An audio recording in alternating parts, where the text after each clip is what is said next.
নমস্কার, welcome to my channel. বন্ধুরা, আজকে আপনাদের সঙ্গে শেয়ার করছি ম্যাঙ্গো পুডিং। এই ম্যাঙ্গো পুডিং আমের সময়ে আমরা বিভিন্ন রকম পদ বানিয়ে খেয়ে থাকি। এই ম্যাঙ্গো পুডিংও কিন্তু একটি অন্যতম ডেজার্ট। তাহলে চলুন দেখে নেওয়া যাক কীভাবে বানানো হচ্ছে এই ম্যাঙ্গো পুডিং। ম্যাঙ্গো পুডিং বানানোর জন্য যে কোনো ধরনের পাকা আমই ব্যবহার করা যায়। এখানে হিমসাগর দুটো পাকা আম আমি নিয়েছি মিডিয়াম সাইজের।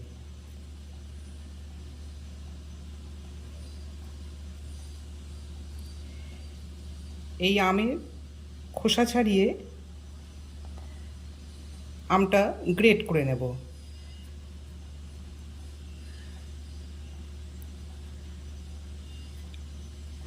আমটা যেহেতু বেশি পাকা, সেজন্য আমি মিক্সিতে পেস্ট করব না। আমটা যদি একটু শক্ত থাকে তাহলে কিন্তু আপনারা মিক্সিতে পেস্ট করে নিতে পারেন।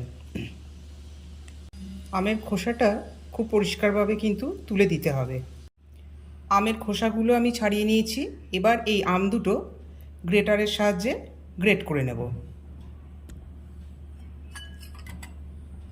এরকম একটা গ্রেটার নিয়েছি।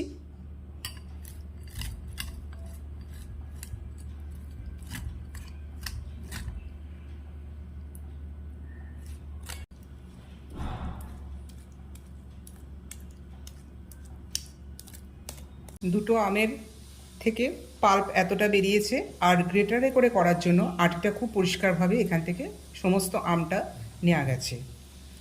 আর ম্যাঙ্গো পুডিং বানানোর জন্য কিন্তু ডিমের দরকার হয় না বা ভ্যানিলা এসেন্সেরও দরকার হয় না। খুব কম জিনিস দিয়েই বানানো যায় এই ম্যাঙ্গো পুডিং। যে ম্যাঙ্গো পাল্পটা আমি বের করেছি সেই ম্যাঙ্গো পাল্পটা এবার ফ্রাই প্যানে দিলাম।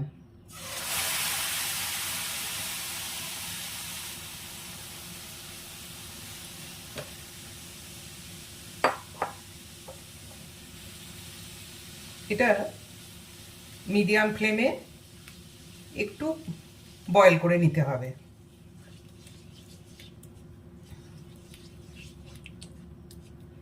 আর কন্টিনিউ এটা নাড়িয়ে যেতে হবে, মানে কোনোভাবেই যেন এটা তলায় ধরে না যায়। এই পাল্পটা একটু ঘন হয়ে যাওয়ার পরই এর মধ্যে আমি দেব কনডেন্স মিল্ক। এখানে কনডেন্স মিল্ক আছে 200 গ্রাম।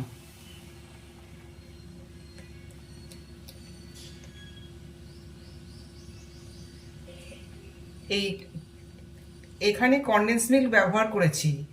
এই কনডেন্স মিল্কের জায়গায় আপনারা লিকুইড দুধ আর চিনি ব্যবহার করতে পারেন।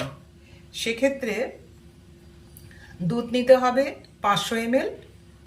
500 ml দুধটাকে ফুটিয়ে ঘন করে নিতে হবে 250 ml।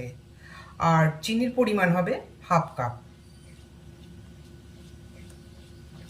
মানে কনডেন্স মিল্কের পরিবর্তে এটা দেওয়া যেতে পারে। এই কনডেন্স মিল্ক আর ম্যাঙ্গো পাল্পের মিশ্রণটাও খুব ভালোভাবে মিশিয়ে নিতে হবে। 3 থেকে 4 মিনিট এটা কন্টিনিউ নাড়িয়ে যেতে হবে। আর এর মধ্যে যা লাগবে সেগুলো আমি দেখিয়ে দিচ্ছি। দুধ নিয়েছি 1/4 কাপ। দুধটা ফুটিয়ে ঠান্ডা করে নিয়েছি। আর এর মধ্যে দেব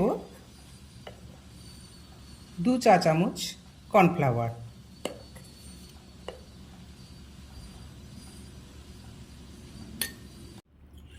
এই কর্নফ্লাওয়ার আর দুধের মিশ্রণটা ভালোভাবে তৈরি করে নেব।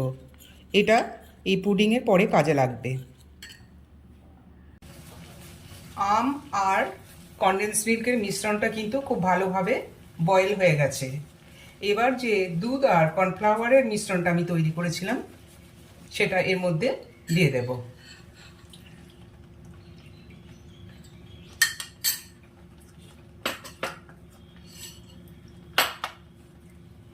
এই কর্নফ্লাওয়ারের মিশ্রণটা দেওয়ার পরও আরও বেশ কিছুক্ষণ আমি এটা বয়েল করে নেব।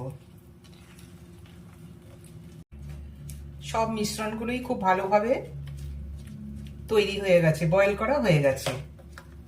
তাহলে দেখলেন তো, ম্যাঙ্গো পুডিং বানাবার জন্য সেরকম বিশেষ কোনোই ঝামেলা নেই। এবার এটা আমাকে রুম টেম্পারেচারে আসার জন্য অপেক্ষা করতে হবে। এখন আমি গ্যাসটাও বন্ধ করে দিচ্ছি। এই মিশ্রণটা পুরোপুরি ঠান্ডা হয়ে গেছে। এখন এটা ফ্রিজে দিতে হবে সেট হওয়ার জন্য। আগে বাটিটা গ্রিস করে নিতে হবে রিফাইন্ড অয়েল দিয়ে, রিফাইন্ড অয়েল বা বাটার দিয়ে।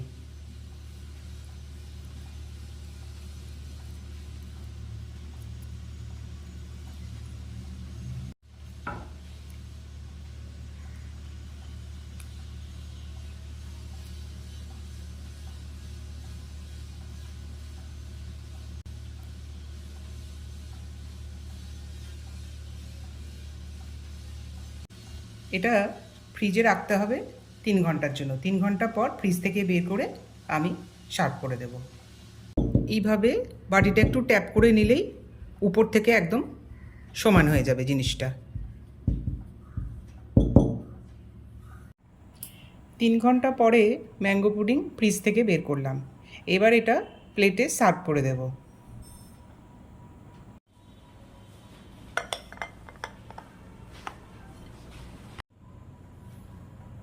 পুডিং একদম সেট হয়ে গেছে। এবার এটা আমি ওপর থেকে একটু সাজিয়ে দেব।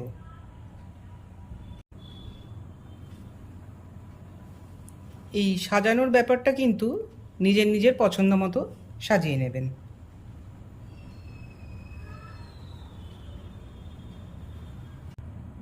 তাহলে বন্ধুরা, রেসিপি কেমন লাগছে অবশ্যই কমেন্ট বক্সে আপনারা কমেন্ট করবেন। আর আপনারাও বাড়িতে এইভাবেই বানাবেন। আর পাশাপাশি অনুরোধ রইল চ্যানেলটি লাইক, শেয়ার এবং সাবস্ক্রাইব করবার জন্য। নমস্কার।